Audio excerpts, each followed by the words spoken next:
சென்னை திருவேற்காட்டில் கூவம் ஆற்றங்கரை குடியிருப்புகளை அரசு அதிகாரிகள் அகற்ற கணக்கெடுப்பு பணியை தொடங்கியுள்ளனர். இதுகுறித்த கூடுதல் விவரங்களை வழங்குவதற்காக எமது செய்தியாளர் விக்னேஷ் நேரலையில் இணைந்திருக்கிறார். வணக்கம் விக்னேஷ், அரசு அதிகாரிகள் எடுத்துள்ள நடவடிக்கைகள் குறித்து சொல்லுங்க. வணக்கம் வினிதா. சென்னை திருவேற்காடு நகராட்சி உட்பட்ட பெருமாள் கோயில் தெருவின் பகுதியில் சுமார் 250க்கும் மேற்பட்ட குடியிருப்புகள் உள்ளது. இந்த குடியிருப்பு பகுதியில் சுமார் 2200க்கும் மேற்பட்ட வருடங்களாக இந்த பகுதி மக்கள் இங்கு வசித்து வருவதாக கூறப்படுகிறது.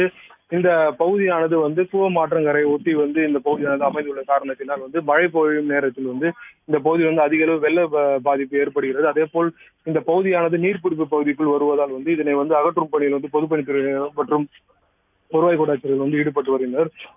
இதன் சூழ்நிலையின் காரணமாக இன்று பூந்தமல்லி தாசில்தார் கோவிந்தராஜ் மற்றும் வருவாய் கோட்டாட்சியர்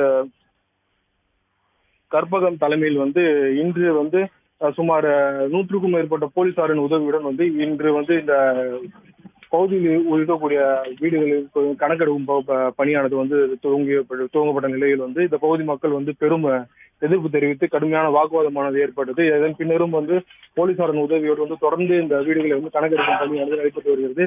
பொதுமக்கள் பல்வேறு விதமாக எதிர்ப்புகள் தெரிவித்த நிலையிலும் அதிகாரிகள் அதை சுத்தமாக பொருட்படுத்தாமல் தொடர்ந்து இந்த கணக்கெடுக்கும் பணி நடத்தி வருகின்றனர்.